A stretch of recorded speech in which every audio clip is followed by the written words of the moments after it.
history will be made tonight. Because this is my first ever TNA pay-per-view review. Turning Point 2012. And this show surprised me. It was a good fucking show. And, you know, I just gotta get right into this right away. So we start off with Samoa Joe and Magnus. And, hey, you know, when you know it, Magnus can be half decent when you give him a chance. You had some nice false finishes in this. Magnus kicks out of a muscle buster. Joe manages to kick out of 2 elbow drops from the top rope. Pretty hardcore stuff. He throws a chair at his head.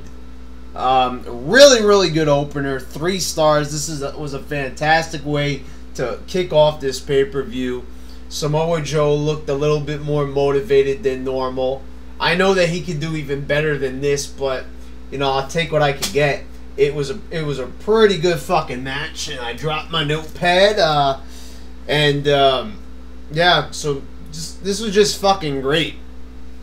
Then we get a really funny little promo by Eric Young saying that the reason he hasn't returned ODB's phone calls is because a shark ate it. I don't know. It made me laugh. God knows it's funnier than anything WWE is doing nowadays. Then we get our match. It's, you know, Eric Young and ODB versus Jesse and Tara. Surprisingly decent. It was a funny match with Eric Young ripping his pants off, doing an elbow drop and a Speedo. You know, some people might say this was just, you know, a whatever match. And it was a whatever match, but it was, you know, pretty good for a whatever match. So 2 stars, you know. It looked good. There weren't any botches or anything. It wasn't slow. There wasn't any rest holds. And, you know, even somebody like Jesse even held their part down pretty good. So, you know, no biggie. 2 stars. Give me a fucking break. Then we get Rob Van Dam. And he defeats Joey Ryan. A bad move there. You know, to have Joey Ryan beat RVD would have been a way to get Joey, you know, like some recognition here, because I really don't see where they're going with him. You know, I think it was a mistake to have Matt Morgan banned from ringside. He could have helped, you know, Joey Ryan win so you know, RVD doesn't look too weak in there. Altogether, you know, I'm not too high on RVD these days, but it was pretty decent. You know, I thought that they probably should have had, or, you know, should have had Joey Ryan, should have probably put in a couple of bigger moves in there to impress people. It looked like RVD got most of the offense in this match. And it was above average, though. You know, a nice big-ass DDT from Ryan was pretty impressive. A hell of a DDT, you know, but a DDT doesn't make a match. 2.5 stars. I don't really see what this X Division title is doing for RVD. I mean, you know, like, to me, he's won the world title. So winning the X Division title doesn't really mean anything. It's kind of like Samoa Joe winning the TV title. It's like, hey, why you fucking need this belt? It's pretty much like it's almost as valuable as a tin can to him. You know, fucking pound that shit into scrap metal. You know, this is not the same X Division. X Division is for young guys. RVD is fucking old already. You know, he's not like fucking Ric Flair or anything, but, you know, he's old. He's slowing down. And I know everybody, he's not slowing down. He's slowing down. Alright? Jeez. Anyway, they should have put the belt on Ryan.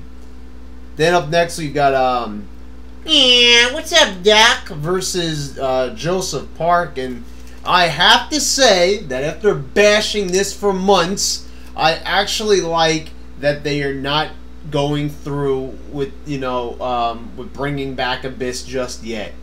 I'm actually liking the Joseph Park character. It's funny, it's entertaining. And I like the fact that, like, he doesn't... I think what they're getting at is that he really is Abyss in the storyline, but he's forgotten who he is.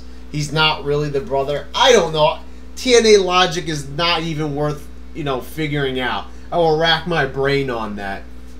But, I really like how he freaked out. Not a lot of wrestling moves in this one from Doc, but some nice punches. I mean, the guy knows how to punch. It was like a real brawl. And you had your blood in this match. It looked pretty, it was a more realistic match. And, Joseph Park hits a black hole slam. It was good. Not great, but, there was fucking blood in this match, which I have been dying to see for God knows how long. 2.5 stars. Pretty decent stuff for what it was. So, yeah, anyway, Doc gets the win with the choke slam. Not a bad match at all. Then we get Chavo and Hernandez, and they defeat Kaz and Daniels. Daniels is pretty funny, I gotta say, as he's dancing to the ring. He's been doing that Gangnam style dance with Kaz in the middle of the match. They really gotta get some more fucking tag teams, because I swear to God, I'm not going to sit through this match again. We've seen this match too many times in different, incarnations of just like 6-man tags and 8-man tags, and just like the plain old tag. Enough with it already. Get some new fucking tag teams in there. You got tag division. You only got 2 fucking teams. But it was a pretty good match. Not a great match. I'm not too big on this whole Chavo Hernandez team. I like Kaz and Daniels. But, it was pretty well paced. I enjoyed it. I'm going to give this one 3 stars. It was good. I liked it. Then you got Storm, and he defeats Rude and AJ Styles. Now AJ Styles ain't going to get a title shot for a whole year. Apparently, they didn't explain this on Impact, but whoever got pinned was like the real loser. Because Rude could get a title shot now, but AJ can't. I guess that makes sense, but I'm kind of really used to when you lose the match, you lose the match. Now it's like, oh, AJ lost more than Rude. Doesn't really make sense, but it was a really good match. I mean, this match didn't slow down for a minute. It was pretty fast-paced.